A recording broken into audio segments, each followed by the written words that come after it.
All Summer in a Day by Ray Bradbury. Ready? Ready. Now? Soon. Do the scientists really know? Will it happen today? Will it? Look, look, see for yourself.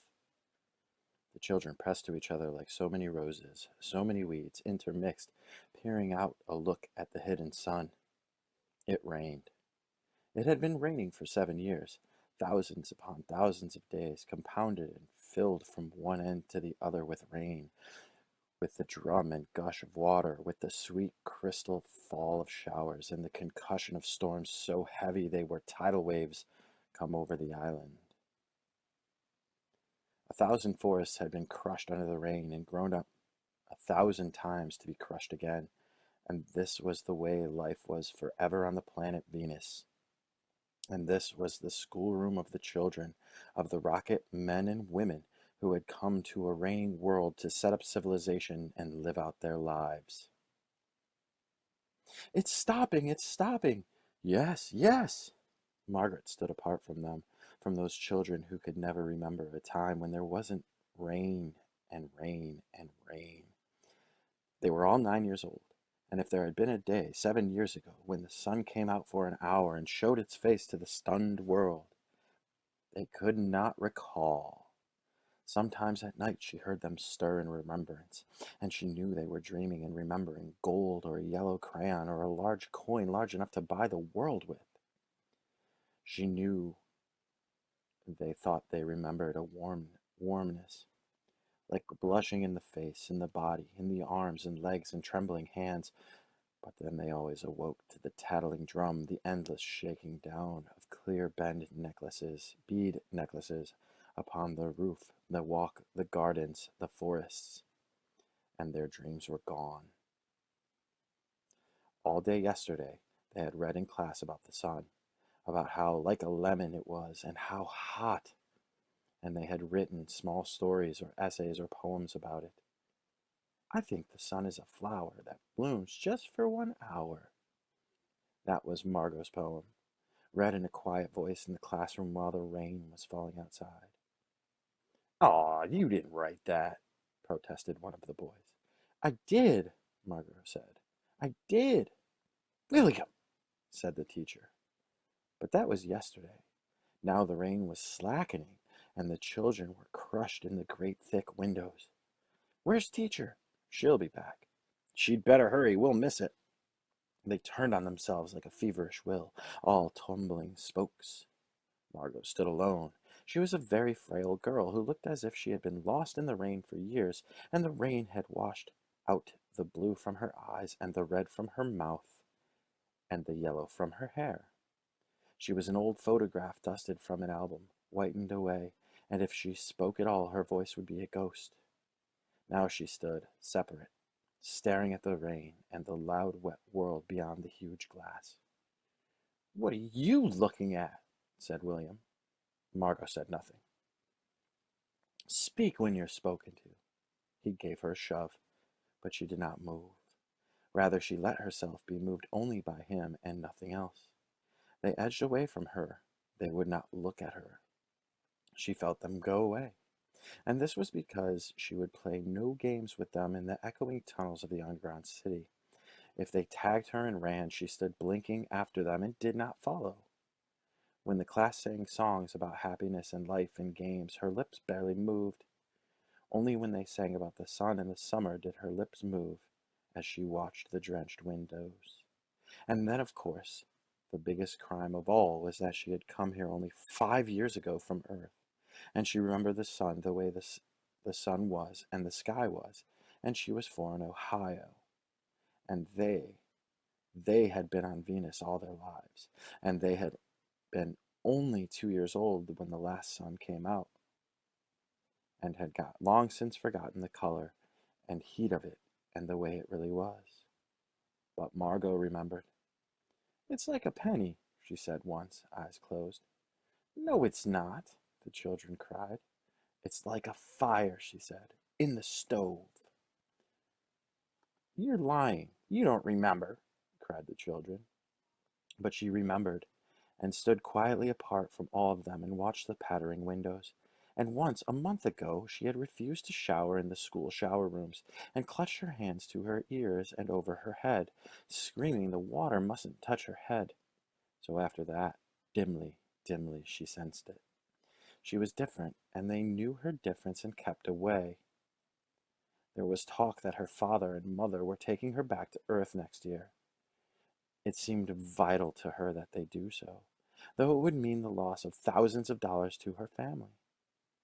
And so, the children hated her for all these reasons of big and little consequence. They hated her pale snow face, her waiting silence, her thinness, and her possible future.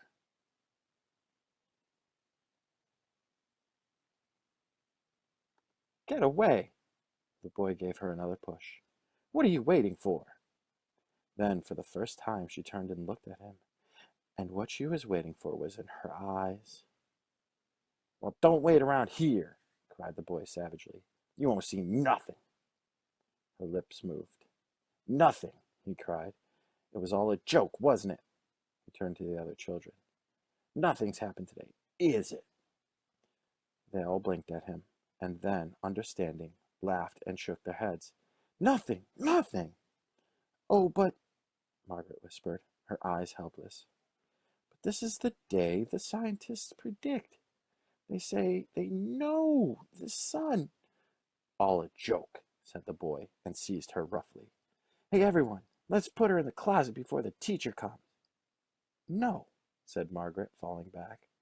They surged about her, caught her up, and bore her protesting, and then pleading, and then crying back into a tunnel, a room, a closet, where they slammed and locked the door. They stood looking at the door and saw it tremble from her beating and throwing herself against it. They heard her muffled cries. Then, smiling, they turned and went out and back down the tunnel, just as the teacher arrived.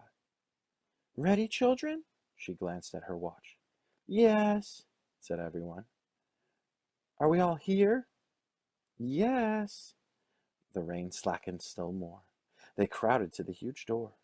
The rain stopped. It was as if, in the midst of a film concerning an avalanche, a tornado, a hurricane, a volcanic eruption, something had first gone wrong with the sound apparatus, thus muffling and finally cutting off all noise, all the blasts and repercussions and thunders, and then, second, ripped the film from the projector and inserted in its place a beautiful tropical slide which did not move a tremor. The world ground to a standstill. The silence was so immense and unbelievable that you felt your ears had been stuffed or you had lost your hearing altogether. The children put their hands to their ears. They stood apart.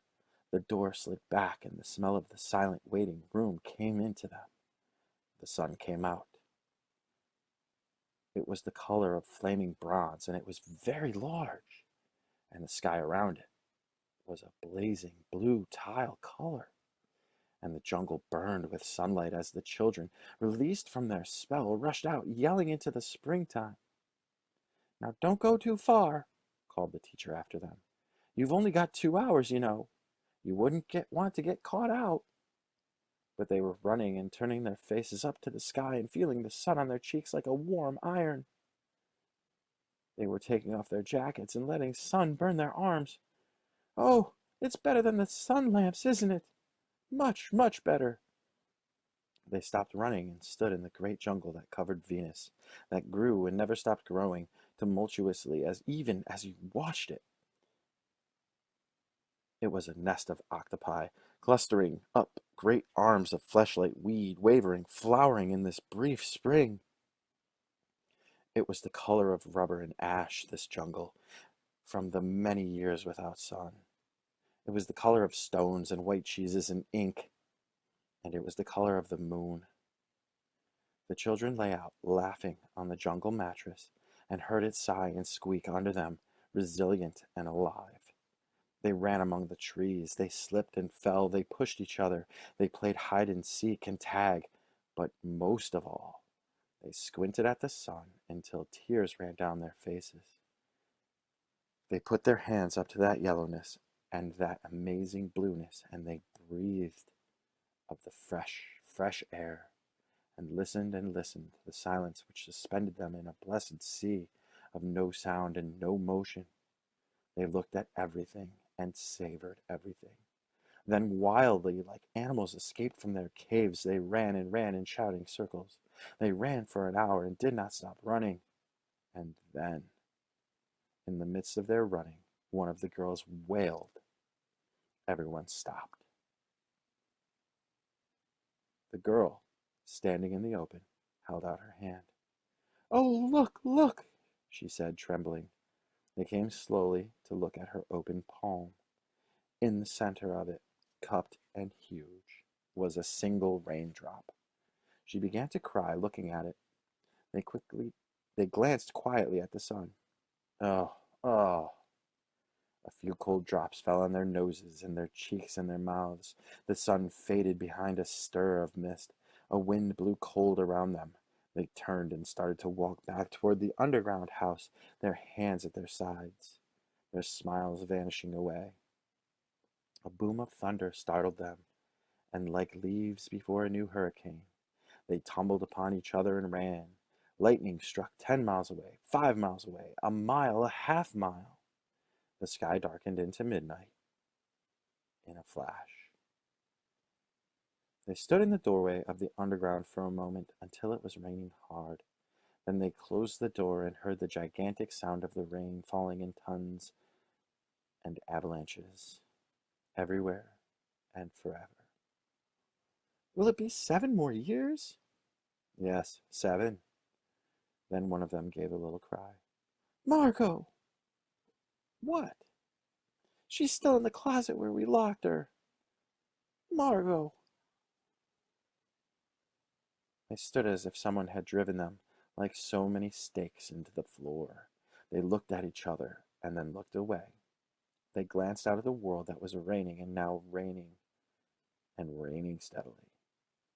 They could not meet each other's glances. Their faces were solemn and pale. They looked down at their hands and feet, their faces down. "Margot," one of the girls said. "Well?" No one moved. "Go on," whispered the girl. They walked slowly down the hall in the sound of the cold rain. They turned through the doorway to the room in the sound of the storm and thunder, lightning on their faces, blue and terrible. They walked over to the closet door slowly and stood by it.